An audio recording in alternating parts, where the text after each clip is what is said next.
bongga, nakakaloka. Ulo, alam mo, mahal naman kita eh, pero hindi ko maamin yun sa'yo. Huwag ka mag-alala. Mahal na mahal din kita. Lampas alas 12 na. Hindi mo pa ako binabati. Birthday ko ngayon eh. Happy birthday. Happy birthday, my boy. I miss you, Lana. I miss you more than you'll ever know. Ma'am, okay lang po ba kayo? May naalala lang akong taong malapit sa akin. Kaarawan na ngayon eh. Kung okay lang po sa inyo, baka pwede po kitang imbitahin na kumain sa labas para naman may kasama ako ngayong birthday ko.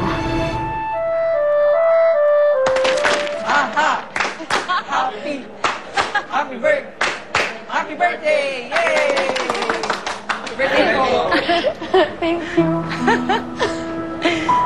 Nakakahiya lahat na nakatingin. Sinabi niyo pa kasi na birthday ko eh. Hayaan mo na. Minsan lang naman ang kaarawan mo eh.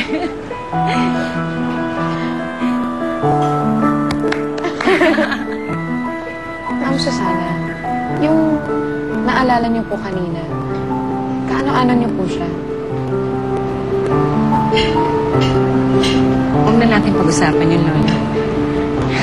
Sorry. Salamat nga pala. Para saan po? Sa pagyaya mo sa akin lumabas, alam mo, ang bigat-bigat ng dibdib ko kanina eh. Kailangan ko talaga lumabas sa opisina. Asan nga palang mommy at daddy mo? Ba't hindi mo sila niyaya? Boss, papatayo tayo ng malaking bahay sa Tagaytay. At saya nun. Siyempre, you, me, tapos, meron tayong 3 kids. Ah! What? 10? Grabe ka naman. 10 kids? Grabe. Wait, kakayanin ko kaya yun? No. The question is, kakayanin mo kaya yun? Yun talaga ay sunod. Pare, ha? Kinurot kita eh, kasi ano, nanaginip ka, binabangungot ka. Ha? Oo, kinurot kita para magising ka. Akala ko, hindi ka gigising eh. Talaga? Oo. Sigaw ka siya. Gano'n ka lang ganun. Teka. Na-text mo na ba si Lola? Ay, Kanina tayo papiyansahan. Tagal niya. papunta na daw yun. Eh, ikaw na masyado ka naiinip. Darating din yun. Tulog ka lang dyan, babantayan kita. Akong bahala sa'yo. Okay? Dito na ako. Ha? Sige. Basta gisingin mo ako pagdating niya. Ay, ikaw pa. Tulog ka lang dyan, ha? Ang daddy ko po, matagal nang patay. Mami ko, wala akong pakialam sa kanya. Ha? Bakit? Hindi ko na siya nakilala. Hindi ko nga alam kung ano ang itsura niya, kahit pangalan niya. Sanggol pa lang ako nung iniwan niya ako. Wala siyang kwentang ina. Masyado siyang makasarili. Sana kahit kailan hindi ko na siya makita.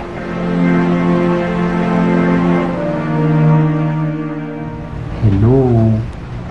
Ba't ko ba tatawagin yung baklang yun? Ano, makakasira siya ng movement natin? Tayo dalawa na nga lang dito, tsaka may dalawang surot pa dito. Well, ay, birthday nga pala niya ngayon. Papatingin ko kaya siya o pipiliin kong mas lumanding over friendship? Well, naman, tinatanong pa ba yun? Wale, no? Dito na eh.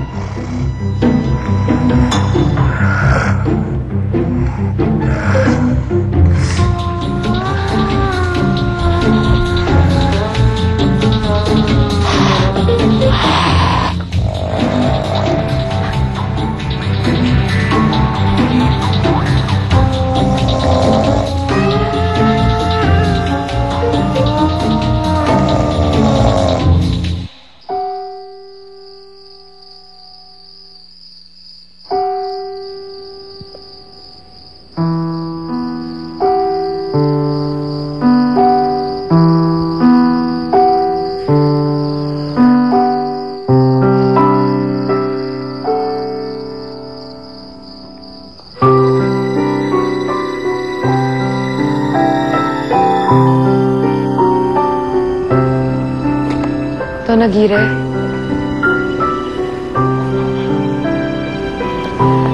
Pasensya na po na ngayon lang po ako dumating. May kasama po kasi ako kanina nung tumawag kayo. It's alright. Alam ba kung ano itong araw na ito? Kaarawan po ng apo niyo. Mabuti naman, hindi pa nakakalimutan ang birthday ni Lalo. Ewan ko ba, Connie, pero kaninang kasama ko si Lola, ang saya-saya ko. I felt a calming peace inside me. Peace na matagal ko na hindi nararamdaman dahil matagal na nababalot ng galit ang puso ko. Kaya nagulat ako nung for the first time in a very long time, I felt peace. Basta nung kasama ko siya kanina, hindi mawala sa isipan ko ang anak ko. Si Lalo. It was as if kasama ko yung anak ko eh. Itong puntod ng apo ko, naging takbuhan ko sa tuwing magulo ang isip ko.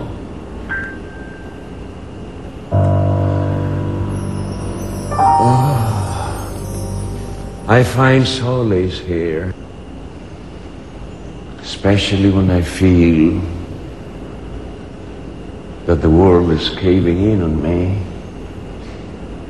Kahit isang buong araw, kaya kong manatili rito. Basta kausap ko si Lalo. Alam mo,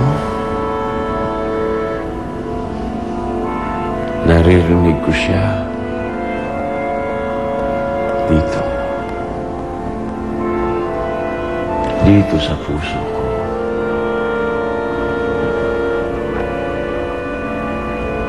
Kani-kanina lang, bago ko dumating, may sinasabi siya sa akin. Kailangan daw kita.